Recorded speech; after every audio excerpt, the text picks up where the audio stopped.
அனைவருக்கும் வணக்கம். பிரதீப் ஆண்டனி வேற லெவலில் ஒரு சம்பவம் பண்ணிட்டாரு. அர்ச்சனா மூஞ்சிலே வந்து காரி துப்பிட்டார் அப்படின்னு தான் சொல்லணும். உங்க எல்லாத்தையுமே தெரியும். பிரதீப் ஆண்டனி வந்து உள்ள இருந்த 30 நாளை விட அவர் வந்து ரெட் கார்டு வாங்கும் போது பார்த்தீங்கன்னா அவருக்கு வந்து அவ்வளோ ஃபேன்ஸ் வந்து குமிஞ்சிட்டாங்க. உள்ள இருக்கும்போது பார்த்தீங்கன்னா ஒரு 60% ஃபேன்ஸ் இருந்தாங்க பிரதீப்புக்கு. அப்படின்னா அவர் ரெட் கார்டு வாங்கிட்டு வெளியே வரும்போது பார்த்தீங்கன்னா 100% உருக்க எல்லா ஃபேன்ஸும் பார்த்தீங்கன்னா பிரதீப்புக்கு வந்து ரெட் கார்டு கொடுத்த வந்து தவறுன்னு சொல்லி பார்த்தீங்கன்னா அப்படியே வந்து அவ்வளோ ஃபேன்ஸ் வந்தாங்க.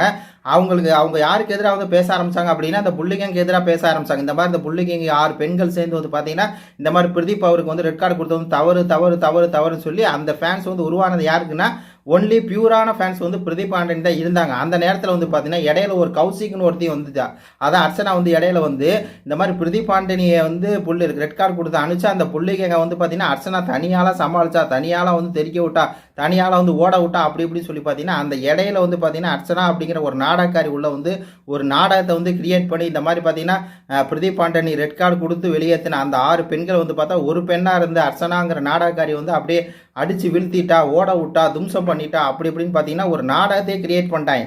அது வந்து உண்மையே கிடையாது. ஆக்சுவலாக பண்ணது வந்து பார்த்தீங்கன்னா விசித்ரா தான். அந்த 6 பெண்களை போட்டு துவைச்சது வச்சது எல்லாமே பார்த்தீங்கன்னா விசித்ரா தான். ஆனால் ஒரு மாய தோட்டத்தை வந்து பார்த்தீங்கன்னா நாடகம் போட்டு அழுது நான் வந்து வீட்டுக்கு போகிறேன், இவங்க வந்து என்னையும் பார்த்தீங்கன்னா டார்கெட் பண்ணுறாங்க, பிரதீப்பை டார்கெட் பண்ண மாதிரி என்னையும் வந்து டார்கெட் பண்ணுறாங்க அப்படின்னு சொல்லி பார்த்தீங்கன்னா ஒரு நாடகத்தை போட்டு அந்த நாடக வழியாக தான் பார்த்தீங்கன்னா பிரதீப் ஆண்டனி ஃபேன்ஸ் எல்லாம் வந்து வளைச்சு போட்டு எல்லா வேலையும் பார்த்தது இந்த அர்ச்சனா.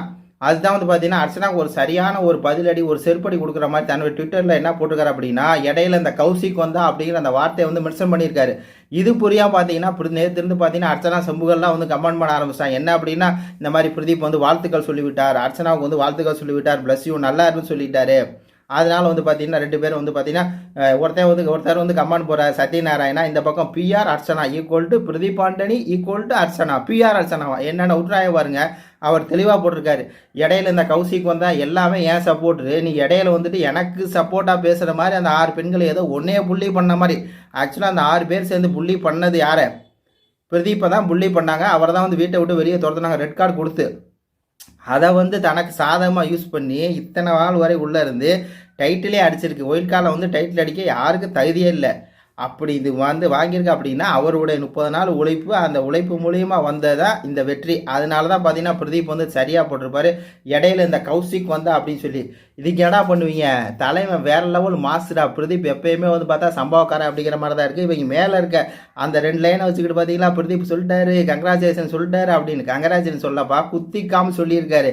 ஏன்னா அவர் கீழே சேகர் அப்படிங்கிறவர் வந்து பார்த்தீங்கன்னா இந்த ஃபோட்டோவில் வந்து பார்த்தீங்கன்னா அந்த மாதிரி தான் அந்த ஃபோட்டோ போட்டு இடையில அந்த புள்ளிங்க நிற்கிது. அந்த பக்கம் இந்த பக்கம் வந்து பார்த்தீங்கன்னா பிரதீப் உட்காந்துருக்காரு. இடையில பார்த்தீங்கன்னா இந்த அம்மா என்ட்ரி ஆகுது. சரி என்ட்ரி ஆகி ஏதோ வந்து இவருக்கு ஏதோ பாதுகாப்பு கவசமாக நிற்கிது, அது பாட்டில் போகுது, அவங்க பாட்டில் வர்றாங்க, இவர் உட்காந்துருக்காரு. இது இடையில இப்படி போகுது. உடனே அதை எடுத்து போட்டு பார்த்தீங்களா பிரதீப் ஆண்டனிக்கு அடுத்து அர்ச்சனா தான். பிரதீப் ஆண்டனி புள்ளிங்கலேருந்து அடுத்து ஒரு படை தளபதியாக நின்றது காப்பாற்றினது யார்? அர்ச்சனா. அப்படி எப்படின்னு சொல்லி பார்த்தீங்கன்னா வேற லெவலில் பேச ஆரம்பித்தாங்க. கடைசியில் பார்த்தா தும்சம் பண்ணி போட்டு இது பண்ணி விட்டார். அதே இதை போட்டு கோட் ட்வீட் பண்ணி இடையில வந்து கௌசிக் வந்தா அப்படிங்கிற மாதிரி ஒரு வேடை வந்து போட்டு விட்டுருக்காரு. ஏன் வேற எவ்வளோ டெம்ப்ளேட் போட்டுருக்கலாம், ஏன் இடையில வந்து கௌசிக் வந்தான்னு போட்டார். இதுதான் இடையில இந்த கௌசிக் மாதிரி வந்து பார்த்தீங்கன்னா அர்ச்சனா வந்து அர்ச்சனாவுக்கு டைட்டிலுக்கு தகுதியே இல்லை. பிரதீப்பை நீங்கள் கேட்டிங்கன்னா கூட விசித்ரா தான் டைட்டில் அடிக்கணும் அப்படின்ட்டு இருப்பார். ஆனால் வந்து துளி கூட தகுதி இல்லாத ஒரு நபர் தான் அர்ச்சனா. அர்ச்சனாவுக்கு வந்து பார்த்தீங்கன்னா வந்து ஐயோ இவங்கெல்லாம் ஃபயர் விட்டுருக்காங்க. அதுக்கெல்லாம் வந்து அர்ச்சனா துளி கூட தகுதி இல்லை. பிஆரை செட் பண்ணி பார்ட்ஸை வச்சு ஓட்டு போட்டு தான் இந்த டைட்டிலுமே அடிச்சிருக்குது.